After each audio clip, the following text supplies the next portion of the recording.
প্রকৃতি প্রতিশোধ নেয়। তানিম যখন ডিভোর্স পেপারে সই করেছিল তার ১ সেকেন্ড আগেও আমি ভেবেছিলাম সে তার সিদ্ধান্ত বদলাবে, কিন্তু আমাকে অবাক করে দিয়ে শেষ করে দিল। ৭ বছরের সংসারের ইতি টানলো সে। বাবা আমাকে কোর্ট থেকে টেনে বের করে আনলো, কারণ আমি হাঁটার মতো শক্তি পাচ্ছিলাম না। তানিম একটা বার আমার দিকে তাকালো না। তানিমের ছোট বোন তানফি আমার দিকে করুণার দৃষ্টিতে তাকালো। এসে আমার হাত ধরল তানফি। দেখো ভাবি, ও সরি, এখন তো তুমি ভাবি না, যাই হোক হয়েছে তা তোমাদের দুজনের ভালোর জন্যই হয়েছে। বাবা আমাকে টেনে সরিয়ে দিলেন। দেখো মা, আমার মেয়ের কি অবস্থা তা নিশ্চয়ই তুমি দেখতে পাচ্ছ। আর কোনো কথা না প্লিজ। কখনো ধমক দেইনি পর্যন্ত আমার মেয়েকে, কেন জানো? কারণ সেই রকম কাজই করেনি আমার সাইমা। আজ কোর্টে ডিভোর্স পেপারে স্পষ্ট লেখা ছিল আমার মেয়ে চরিত্রহীনা। তোমার ভাইয়ের কথা তো লেখা ছিল না? আসল চরিত্রহীন তো সে। আঙ্কেল, আপনি আমার ভাইয়ের ব্যাপারে কিছু বলবেন না। লেগেছে তো গায়ে, সত্যিটা বলার পরেও গায়ে লেগেছে। আর আমার মেয়ের নামে যে মিথ্যা বলা হয়েছে, তখন তার বাবা কেমন লেগেছে ভাবো। তোমার ভাই শুধু চরিত্রহীন না, হৃদয়হীনও। আমি ঘুরে দাঁড়ালাম। একটু যাওয়ার পর দাঁড়িয়ে পিছনে তাকালাম। তানফি আগের জায়গায় দাঁড়িয়ে। তানফির কাছে গেলাম। তানফি, তানিমকে বলে দিও একটা সময় আমার কাছে সে যাবেই, যেতে তাকে হবেই। বলে দিও তাকে আমি আজ এখানেই ক্ষমা করে দিয়েছি, তবে কখনো গ্রহণ করব না আর। তানফি কিছু বলতে নিয়েছিল, বলতে না দিয়েই আমি হাঁটা শুরু করি। আমার কলিজা ছিঁড়ে যাচ্ছে। আমি কিভাবে মুভ অন করব তা ভাবতেই নিঃশ্বাস বন্ধ হয়ে আসছে। তানিমকে ভুলে থাকা আমার জন্য কতটা অসহ্যকর তা আমি জানি না। তানিমা আর আমার বিয়েটা পারিবারিকভাবেই হয়েছিল। তখন আমি কলেজে ভর্তি হয়েছি মাত্র। তানিমা আমাকে কলেজে যাওয়ার সময় দেখেছিল। আমার বাসায় প্রস্তাব পাঠায় বিয়ের জন্য। ছেলে ভালো, চাকরি করে, পরিবার ভালো, আর দেখতেও সুন্দর। আমার বাবা মাও রাজি হয়ে যায়। ১ সপ্তাহের মধ্যে বিয়ে হয়ে যায় আমার। আমি কখনো রিলেশনে জড়াইনি তানিমের সাথে। প্রথম দিনে আমার স্বপ্নের কথা বলেছি আমি। আমার জামাইকে কেমন ভালোবাসবো, তার থেকে কি কি চাই সব। আমার চাওয়াগুলো সামান্য। বৃষ্টিতে ভেজা, দুজনে মাঝে মাঝে রিকশায় ঘোরা, হাত ধরে সোডিয়ামের লাইটের আলোতে হাঁটা, মাঝে মাঝে ছোটোখাটো গিফট হোক বা একটা ফুল বা চকলেট। আমাকে আর বলতে হয়নি। তানিম প্রতিদিন আসার সময় একটা ফুল এনে প্রপোজ করতো। মনে হতো যে প্রথমবার প্রপোজ করছে। ঘুরতে নিয়ে যেত। এদিকে আমার লেখাপড়া চলছিল। শ্বশুর বাড়িতে মানুষ বলতে আমি, শ্বশুর শাশুড়ি, আমার ননদ আর তানিম মিলেমিশে বেশ চলছিল। আমার বিয়ে ১.৫ বছরের মাথায় তানিমের অফিসের এক কলিগ আমাকে কল দেয়। কল দিয়ে যা বলে তা শোনার পর হাত থেকে ফোন পড়ে যায় আমার। তানিমের অফিসের কলিগ কল দিয়ে বলল, ভাবি, কিছু মনে করবেন না, অনেক কষ্ট করে আপনার নাম্বার কালেক্ট করেছি, আপনার সাথে কথা ছিল। জি ভাই, বলুন।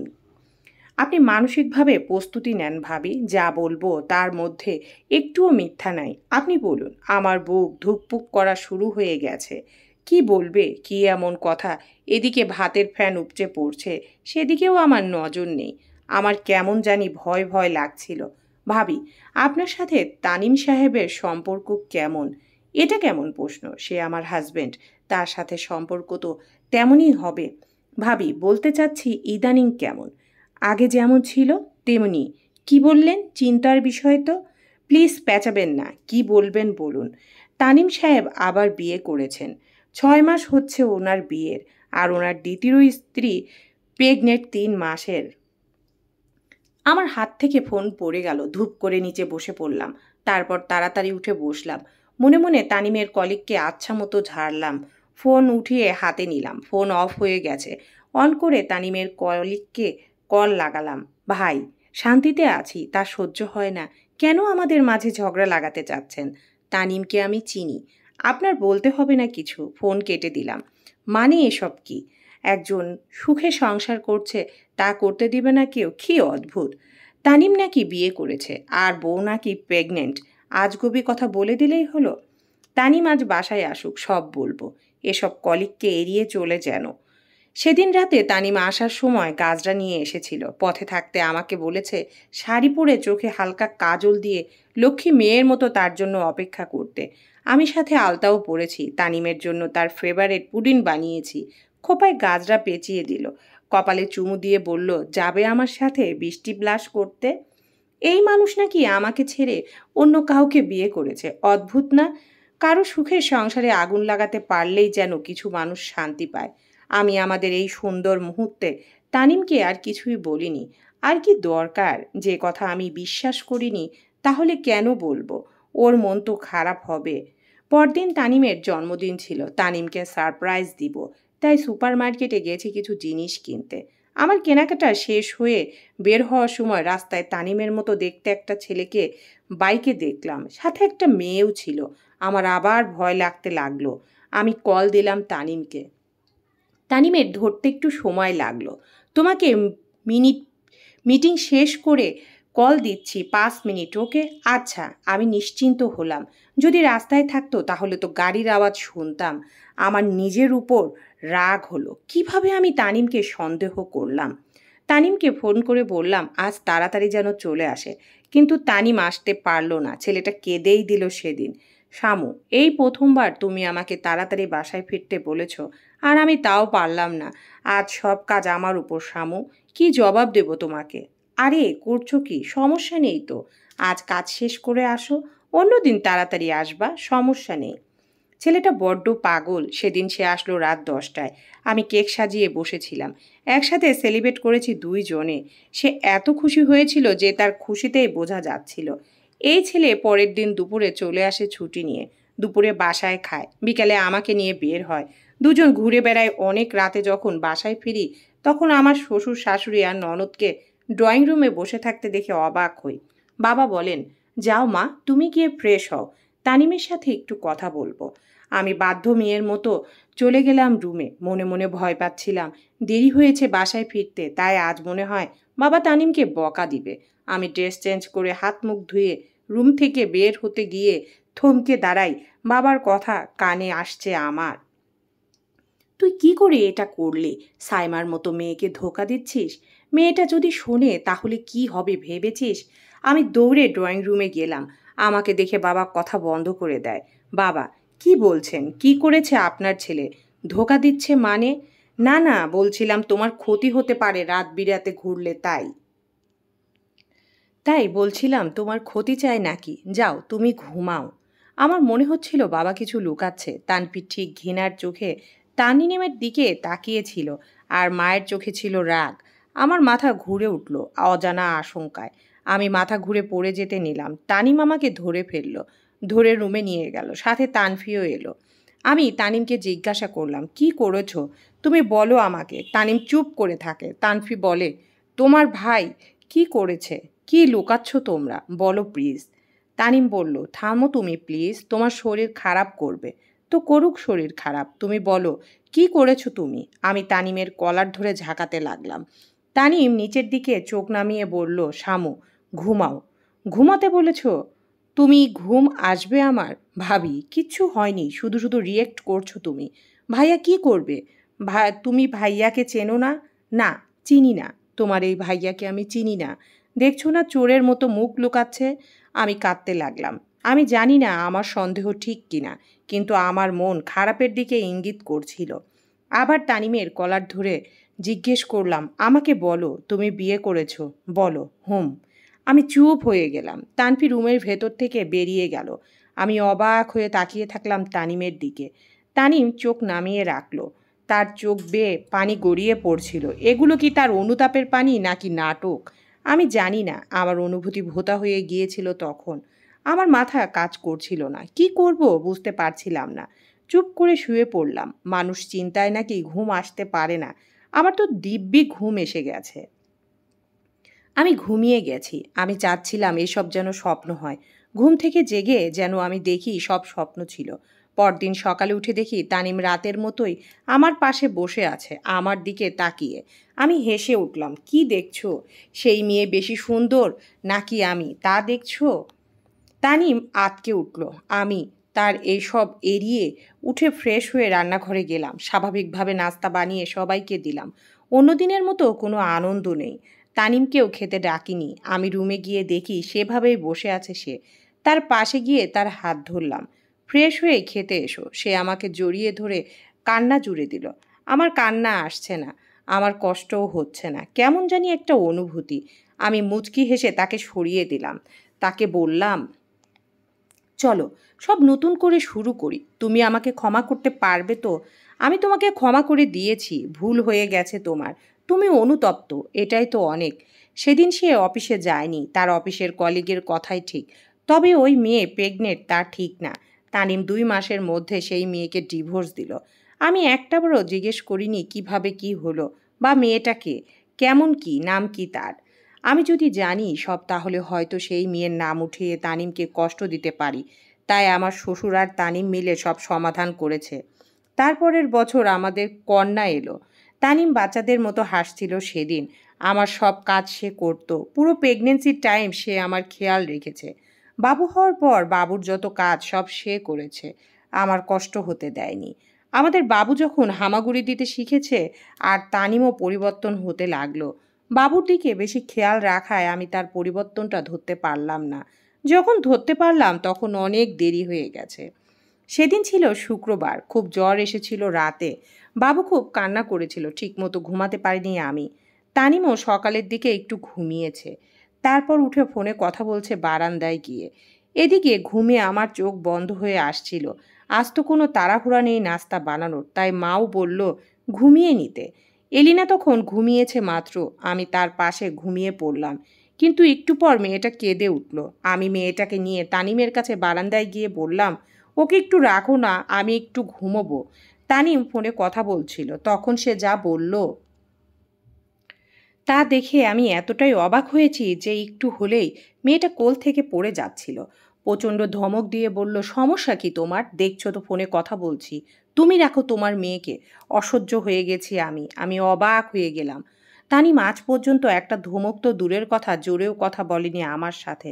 তার চিৎকার মা আর তানফি দৌড়ে আসে। তানফি তখন এসে বলল, কি হয়েছে ভাবি?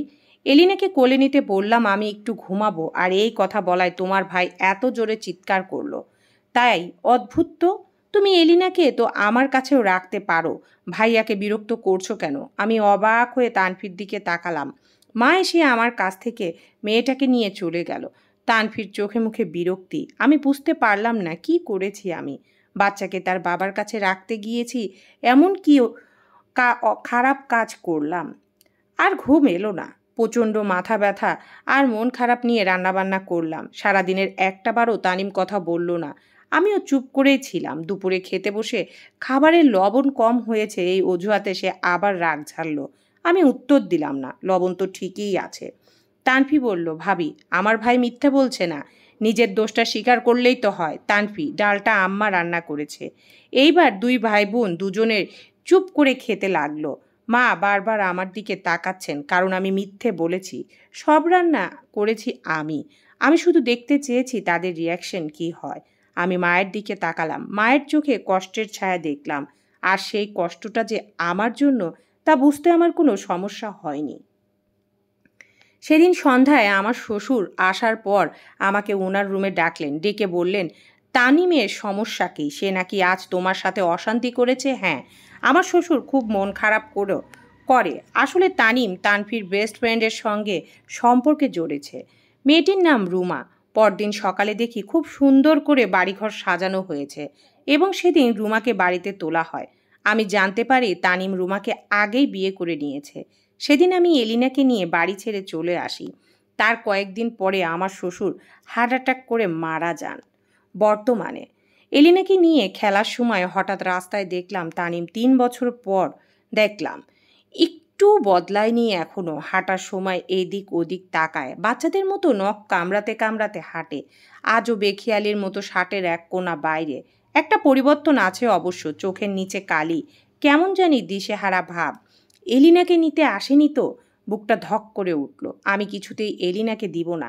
এলিনা জানে তার বাবা বিদেশে থাকে। মেয়েটা প্রতিদিন বাবা বাবা কবে আসবে বলে জান দিয়ে দেয়।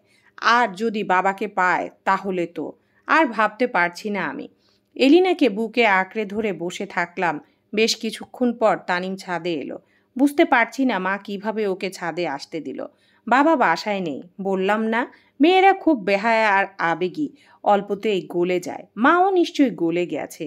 তানিম ছাদের দরজার কাছে দাঁড়িয়ে থাকে, ছলছল নয়নে তাকিয়ে আমার দিকে। এলিনা বারবার জিজ্ঞেস করছে, আম্মু উনি কে? একটু পর তানিম এগিয়ে এলো, এসে আমার পায়ে ধরে সেই কি কান্না জুড়ে দিল। আমি হতভম্বের মতো বসে আছি। কি করব বুঝে উঠতে পারছি না। এলিনা কোল থেকে নেমে তানিমের পাশে দাঁড়িয়ে বলল, তুমি কি আমার বাবা? তোমার আমার তোমার উপর আমি রাগ। আম্মু তো রাগ না, আম্মু তো তোমাকে দেখেছে আগে, আমি তো দেখিনি, তাই আমি রাগ। তুমি আমার আম্মুর পায়ে কেন ধরেছ? আমাকে কোলে নাওনি কেন? চকলেট এনেছ? তানিম মাথা উঠিয়ে এলিনাকে জড়িয়ে ধরল।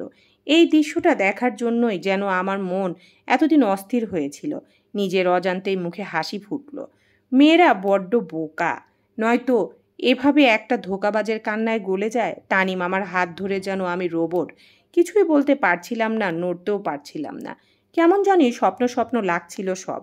শামু, প্রকৃতি প্রতিশোধ নেয়। রুমা অন্য এক ছেলের সাথে চলে যায়। আমার 3টা বছরের একটা দিনও শান্তিতে কাটেনি। তোমার অভাব আমি প্রতিটা সেকেন্ড অনুভব করেছিলাম।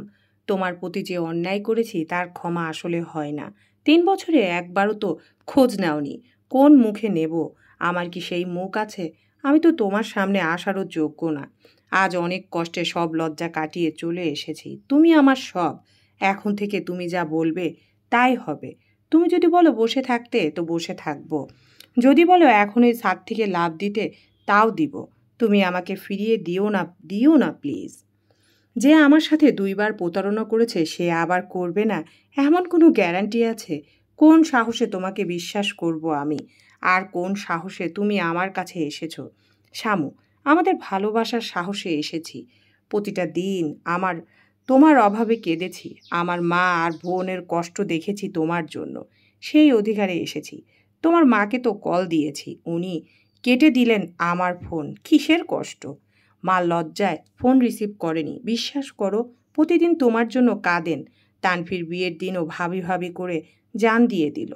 আমাকে ফোন দিয়ে প্রতিদিন বলে তোমাকে নিয়ে আসতে, তোমার কাছে ক্ষমা চাইতে। এখন আমার হাতে কিছু নেই। আমার বাবা মা আছে, তারাই সিদ্ধান্ত নেবে।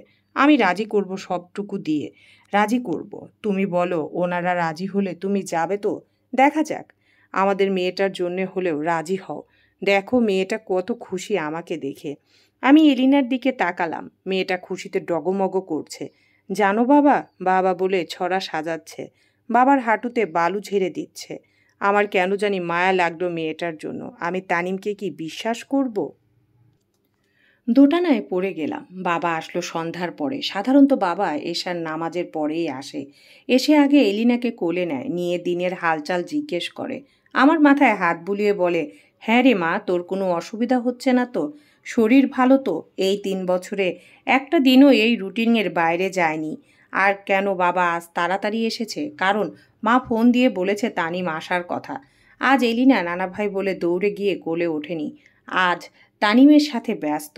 বাবা কোনো রকম হাত মুখ ধুয়ে তানিমের মুখোমুখি বসলেন।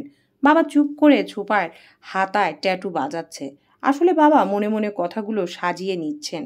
প্রথমে তানিমই কথা বলে, বাবা, আমি শামুকে নিতে এসেছি। সাইমার সাথে তোমার কি? শুনেছি তোমার অন্য কেউ আছে। বাবা, আমি সব নতুন করে শুরু করব শামুর সাথে। আমি ভুল করেছি, আমি জানি। আপনারা ক্ষমা করবেন না ততক্ষণ আপনার পায়ে পড়ে থাকবো। এই বলে তানিম বাবার পায়ে ধরে বসে থাকে। বাবা মহা ঝামেলায় পড়ে গেল। বাবা উঠে গিয়ে মার সাথে আলোচনা করতে লাগলেন। মার একই কথা, মেয়ে দিবেন না। তানিমকে সে কথা জানিয়ে দেওয়া হলো। তানিম কাঁদতে লাগলো। আমার কি হয়েছে তখন আমি জানি না। আমি বলে বসলাম যে আমি যাব। আমার বাবা মা আমার মুখের দিকে তাকিয়েছিলেন। বাবা বললেন, বিশ্বাসঘাতককে সুযোগ দেওয়া ঠিক হবে না। আমি বললাম, শেষ সুযোগ দিয়ে দেখি। এরপর বাবা মা আর কিছুই বললেন না। আর আমিও জানতাম না এই সুযোগটা দেওয়া যে আমার কত বড় ভুল ছিল। আমি তানিমদের বাড়িতে গেলাম। তানিম সেই প্রথম দিনের মতোই পুরো বাড়ি সাজিয়েছে, আমাকে নতুন করে প্রপোজ করেছে। কিন্তু সব কিছুই কেন জানি আমি মেনে নিতে পারছিলাম না। আমার চোখে বারবার তানিমার রুমার বিয়ের সাজটাই ভাসছিল। আমি আমার একটা ফ্রেন্ডকে দিয়ে খোঁজ লাগালাম আসলে রুমা অন্য ছেলের সাথে চলে গেছে কিনা, এবং দেখলাম যে হ্যাঁ, সত্যিই রুমা কাজটা করেছে। আর ও গেছে কার সাথে শুনে হয়ে গেলাম। মানে এটা কি? এই গোলকধাঁধার মধ্যে কেন চলছে এইসব? রুমা তানফির ফ্রেন্ড, রুমার বোন রুহি আমার সতীন ছিল একটা সময়। পরে রুমা সতীন হলো, এখন রুমা আবার নিজের বড় বোনের সতীন। মানে এসব কি? এই দুই বোনের কি আত্মসম্মান বলে কিছুই নেই? কেন জানি একটা প্রশান্তি কাজ করছিল, কারণ রুহি এখন বুঝতে পারছে কারো স্বামী কেড়ে নিলে কেমন লাগে। আমি তানিমকে বিশ্বাস করতে আরম্ভ করলাম, কিন্তু আমার শ্বশুরের স্মৃতিগুলো আমাকে খুব কষ্ট দিত। উনি থাকলে আমাকে দেখে অনেক খুশি হতেন। এলিনার নামটাও ওনারই দেওয়া। কত খুশি হয়েছিলেন যেদিন এলিনা হলো। সব ঠিকঠাক চলছিল। এলিনা প্রচণ্ড বাপভক্ত হয়ে গেছে। বাবা মেয়ের মিল দেখে নিজের কাছে ভালো লাগছিল। এলিনা একটা স্বভাব পেয়েছে আমার শ্বশুরের মতো। ভাজি ভুজি খেতে তিনিও অনেক ভালোবাসতেন। এলিনার জন্য এসব করতে হয় এখন। আমি সারাদিন এত ব্যস্ত থাকি যে আগের কথা মনে করার সময়ই পাই না। রাতে তো তানিম থাকে। ওর মুখে শামু নামটা শুনলেই সারাদিনের ক্লান্তি শেষ হয়ে যায়। এর মধ্যে একদিন আমি বাবার বাড়ি যাব। তানিমের ছুটি নেই, তাই ও যেতে পারবে না। বলল আমি যেন এলিনাকে নিয়ে যাই, কিন্তু এলিনা যাবে না। খুব খারাপ লেগে উঠল আমার। বাবা মা এলিনাকে কষ্ট করে বড় করেছে। আমি তো প্রায় সময় অচেতনের মধ্যেই থাকতাম। সব সামলিয়েছে মা আর বাবা। এখন যদি তারা শোনে যে এলিনা তাদের কাছে যেতে চায় না, তাহলে কষ্ট পাবে। তাই আমি আর গেলাম না। পরের দিন বাবা মাই চলে এলো। এলিনার অনেক দিন পর দেখা হয়েছে নানা নানুর সাথে, কিন্তু কোনো রকম উচ্ছ্বাস দেখলাম না আমার মেয়ের মধ্যে। বাবা মা ভেবেছেন দৌড়ে আসবে এলিনা, কিন্তু এলিনা ধারের কাছেও আসেনি তাদের। আমি তানিমকে রাতে ব্যাপারটা বললাম। তানিম বলল, ও ছোট মানুষ তো, মনে কষ্ট নিও না, বড় হতে হতে ঠিক হয়ে যাবে। আমিও ব্যাপারটা মেনে নিলাম। কয়েকদিন পর দুপুরে খাওয়ার পর আমি একটু বিশ্রাম নিতে রুমে এলাম। এলিনা তার আগেই শুয়ে পড়েছে। আমি ওর পাশে শুয়ে চুলে বিটি কেটে দিচ্ছিলাম। এলিনা আমাকে প্রশ্ন করে, আম্মু, নানা নানু কিভাবে রাক্ষস হলো? কি বলছিস এসব? ওরা রাক্ষস হতে যাবে কেন? হ্যাঁ তো, ওরা রাক্ষসই তো। তাই তো ওদের কাছে আমি যাই না, আমার ভয় করে। তোকে এসব কে বলেছে? দাদু বলেছে। আমি তখন ওই মায়ের কাছে গেলাম। আমি তো এই জন্যই ভাবি আমার মেয়ে নানা নানুর জন্য পাগল ছিল। এখন কি হলো? মা এলিনাকে কি এসব শিক্ষা দিচ্ছেন? আমার বাবা মা রাক্ষস কেন হবে? আপনি ওকে তাদের থেকে দূরে কেন সরাচ্ছেন? কখন আমি এরকম বললাম? এলিনা নিজে বলল আপনি বলেছেন। কি বলো এসব? আমি আমার নিজের নাতনিকে এসব শেখাবো বৌমা? তোমার মেয়ে মিথ্যুক হয়েছে কিভাবে? মা, এলিনা ছোট, ও মিথ্যা কি বোঝে? আর এত বড় মিথ্যা কিভাবে বলবেও? তার আমি কি জানি? আজ আমার ছেলে আসুক, আমাকে এত বড় দোষ দেওয়া হলো। আমাকে বোঝা মনে হয় বললেই পারো। এত নাটক সাজানোর কি দরকার ছিল? বলতে বলতেই তিনি কেঁদে ফেললেন। আমি নির্বাক হয়ে গেলাম। আমার কান্না পাচ্ছে খুব। এসব কি হচ্ছে? আমার মেয়েকেও আজে বাজে শিক্ষা দিচ্ছে। আমি কিছু বললেই দোষ হচ্ছে আমার। আমি রুমে চলে গেলাম। এলিনাকে কি বুঝাবো এখন? কি বলবো তোর দাদু মিথ্যাবাদী? আমি তো এই শিক্ষা দিতে পারবো না। সেদিন রাতে মা আর খেতে আসেননি। তানিম বারবার ডাকার পরেও আসেননি। পরে তানিম মার রুমে গিয়ে জিজ্ঞেস করলেন কি হয়েছে। ডুকরে কেঁদে উঠলেন মা, সব বলল। তানিম আমাকে ডেকে বলল, এলিনা সত্যি এরকম বলেছে? হ্যাঁ। ঠিক আছে, তুমি যাও, আমি চলে এলাম। আমার তাদের কথোপকথন শোনার কোনো ইচ্ছাই হচ্ছিল না। একটু পর তানিম রুমে এলো, সাথে মাও এলেন। এসে মা বললেন, আমাকে মাফ করে দাও বৌমা। আমার আসলে উচিত হয়নি ছোট বাচ্চাকে এইসব শেখানো। আমি তো গল্প ছলে বলেছিলাম। এনিলা যে এটাকে মনে গেঁথে নেবে আমি ভাবিনি। এটা বলেই মা চলে গেলেন। মার বয়স হয়েছে, কি বলতে কি বলে জানে না। তুমি কিছু মনে করো না প্লিজ। সমস্যা নেই, যা হওয়ার হয়ে গেছে। উনি ভুল বুঝতে পেরেছেন, এটাই অনেক। তারপরে আর উল্লেখযোগ্য কোনো ঘটনা ঘটেনি। সকালে আমার কপালে চুমু এঁকে তানিম অফিসে যেত। আসতো ফুল নিয়ে। বৃষ্টি হলে বারান্দায় দাঁড়িয়ে হাত বাড়িয়ে বৃষ্টির ফোঁটা ছুঁয়ে দেওয়া, গিফট করা, এসব নিয়েই সুখেই দিন কাটাচ্ছিলাম। আমার ডিভোর্সের 4 মাস আগেও একদিন তানফি আসে ওর জামাইকে নিয়ে। ঘরের মধ্যে একটা উৎসব উৎসব ভাব এসে যায়। রান্নাবান্না করলাম, তানফির খোঁজ খবর নিলাম। তানফির বাচ্চা হচ্ছে না, অনেক চেষ্টা করছে, চিকিৎসাও করছে, কোনো লাভ হচ্ছে না। এখন কোথাও পাওয়া গেলে দত্তক নিবে বাচ্চা। খাওয়া দাওয়া শেষে আমরা সবাই ড্রয়িং রুমে আড্ডা দিচ্ছিলাম, এমন সময় কলিং বেল বাজে। আমি গিয়ে দরজা খুললাম। খুলে দেখি একটা ছেলে দাঁড়িয়ে আছে। আমাকে দেখে সে জড়িয়ে ধরে। আমি ধাক্কা দিয়ে সরিয়ে দিই। এসব কি অসভ্যতামি? এভাবে গায়ে হাত দিচ্ছেন? কে আপনি? সাইমা, আমি। তুমি কি বলছো এসব? মানে কি? আমি রায়হান, আমাদের নিয়মিত কথা হয়। দেখো, অনেক কষ্টে তোমার ঠিকানা জোগাড় করেছি, ফিরিয়ে দিও না প্লিজ। পাগল হয়ে গেছেন? আমি আপনাকে চিনিই না। ওর সাথে কথা হয় মানে কোনো প্রমাণ আছে? ছেলেটা পকেটে হাত ঢুকিয়ে পকেট থেকে মোবাইল বের করে কিছু কনভারসেশন দেখালো। সেখানে আমার নাম এবং ছবি আইডি দিয়ে ওপেন করা এবং কোন জাতীয় কথাবার্তা লেখা। আমি অবাক হলাম। আমার ফেসবুক আইডি আছে, তবে আমি লগ ইন করি না অনেক দিন। করলে অনেক কথা জিজ্ঞেস করে সবাই। আমার অসহ্য লাগে এই সব, তাই লগ ইন করি না। আর আমি নাকি ফেসবুকে একটা ছেলের সাথে প্রেমও করে ফেলেছি। এসব ভাবতে না ভাবতে তানিম আমাকে সজোরে থাপ্পড় দিল। আমি দোষী ছিলাম, সব দোষ স্বীকার করে তোমার পায়ে ধরে ক্ষমা চেয়ে তোমাকে কত তোষামত করে এ বাড়িতে আনলাম। আর তুমি সব কিছুরই মূল্য দিলে? আমি তো পাপী, আমি তো খারাপ, তুমি তো তলে তলে আরও খারাপ। তানিম, বিশ্বাস করো। চুপ। তোমার মুখে বিশ্বাস শব্দটাই শুনতে চাই না আমি। তুই বিশ্বাসঘাতক, চরম বিশ্বাসঘাতক তুই। তানভি এগিয়ে এসে বলল, ভাবি, আমার হাজব্যান্ডের সামনে আমার মান সম্মান রাখলে না। ও জেনে গেছে আমার ভাবি এরকম। মা এসে বললেন, একদিন তো খুব বড় বড় কথা বললে। আমি নাকি এলিনাকে কি শিক্ষা দিচ্ছি তা নিয়ে কথা বললে। নিজেই তো ঠিক নাই। তুমি এখন এলিনাকে কি শিখাচ্ছ? আমার সব স্বপ্ন মনে হচ্ছিল। সেদিনই বাবা মাকে খবর দেওয়া হলো। সেই ছেলেটা সব প্রমাণ দিয়ে চলে যায়। তার নাকি আমার মতো মেয়ের দরকার নাই। সে নাকি জানতো না আমি বিবাহিত। না জেনে আমার সাথে সম্পর্ক করেছিল। তানিম ভুল বুঝে কোনোদিনও ডিভোর্স দিবে না আমাকে। কিন্তু না, তানিম সব রেডি করতে থাকে। নিজের উপর ঘৃণা হচ্ছিল। তানিমের প্রতি কখনো ভালোবাসা কাজ করায়। এলিনাকে কোর্টে জিজ্ঞেস করেছে সে কার কাছে থাকতে চায়। এলিনা বলেছে বাবার কাছে। আমাকে একাই আসতে হলো বাবার বাড়িতে, এক ডিভোর্সি মেয়ে হয়ে। কিন্তু আমি জানি এলিনা আমার কাছে আসবেই, কারণ এটা তো মোহ, এক ধরনের মোহ। জড়িয়ে গেছে এলিনা। আমার অভাবও বুঝবে প্রতিটা পদে পদে, আর অবশ্যই আসবে আমার কাছে। কিন্তু তানিম, সে তো আর আসবে না। আমি যেমন তানিমকে সুযোগ দিয়েছি, সে তো দেবেন না। দোষ না করা সত্ত্বেও সে দোষ দিচ্ছে আমাকে। তাহলে তার থেকে আর কি আশা করব আমি? এরপর আমি আবার লেখাপড়া শুরু করতে চাই, কিন্তু কিছুতেই মন বসাতে পারিনি। কিছু হাতের কাজ শিখে নিজের হাত খরচ চালানোর মতো টাকা রোজগার করি। বাবার ঘাড়ে বসে কতদিন খাবো? তার মধ্যে একদিন সন্ধ্যায় বাসায় সে ছেলেটা আসে। এসে আমার পায়ে ধরে বলে, আপু, আমাকে মাফ করে দেন। সেদিন আমাকে নাটক করতে বলেছিল তানিম ভাই। আমি ওনার ভার্সিটির জুনিয়র ছিলাম। আমার টাকার খুব দরকার ছিল, তাই এইসব করতে বাধ্য হয়েছি। আমার মায়ের ওপেন হার্ট সার্জারির জন্য টাকা নিয়েছি, কিন্তু ওই হারাম টাকায় আমার মায়ের চিকিৎসা হলেও মাকে বাঁচাতে পারিনি। আবারও মুচকি হাসলাম। প্রকৃতি প্রতিশোধ নেয়।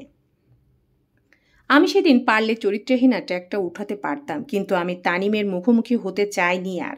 আমার ডিভোর্সের প্রায় 9 মাস পর একদিন তানভি আসে। ওকে হেসে ভাবলাম প্রকৃতি প্রতিশোধ নেয়। যেদিন তানিম আর আমাকে আর এলিনাকে নিতে এসেছিল, তার 1 সপ্তাহ আগে সে জানতে পারে আমার শ্বশুর এলিনা হওয়ার পর এলিনার নামে 5 লক্ষ টাকা রাখেন। সেই টাকা ছিল ওনার জমি বিক্রির টাকা। এটা আমি জানতাম। বাবা আমাকে সবাইকে বলতে না করেছিল। এরা এই 5 লাখ টাকার লোভে এসেছিল আমাদেরকে নিতে। আস্তে আস্তে এলিনাকে ওদের বশে করে নেয় প্রথমে, তারপর আমাকে ডিভোর্স দিতে নাটক সাজায়। আসলে রুমা চলে যাওয়ার পর তানিম সম্পর্ক হয় ওর কলিগের সাথে। এটা যেন তার নেশা। আমার মনে হচ্ছিল রুমা নিজেই চলে না গেলে তানিমই ওকে ছেড়ে আরেকজনের কাছে যেত। ওর স্বভাবই তো এরকম। তানিম তার কলিগকে কথা দিয়ে রেখেছে যে আমাকে ডিভোর্স দিয়ে সে ওকে বিয়ে করবে। সেই মেয়েও আবার ডিভোর্সই ছিল। বনিবনা হয়নি তার হাজবেন্ডের সাথে, তাই হাজবেন্ডের সাথে ডিভোর্স হয়ে গেছে। তানিম আমাকে ডিভোর্স দিতে অনেক দেরি করে ফেলে, আর সেই মেয়ে অন্য রিলেশনে জড়িয়ে যায়, যা তানিম জানতো না। মেয়েটা তানিমের সাথে রিলেশন কন্টিনিউ করছিল। আমাকে ডিভোর্স দেওয়ার পর তানিম অন্তুকে, মানে সেই কলিগকে, বিয়ের জন্য বলে, কিন্তু অন্তু সেই অজুহাত দেয়। অন্তু আবার ওই ছেলেকে বিয়ে করে। এর মধ্যে তানিম অন্তুকে খুব চাপ দিচ্ছিল। হয়তো সে অন্তুকে নিয়েই বাকি জীবনটা কাটানোর প্ল্যান করেছিল।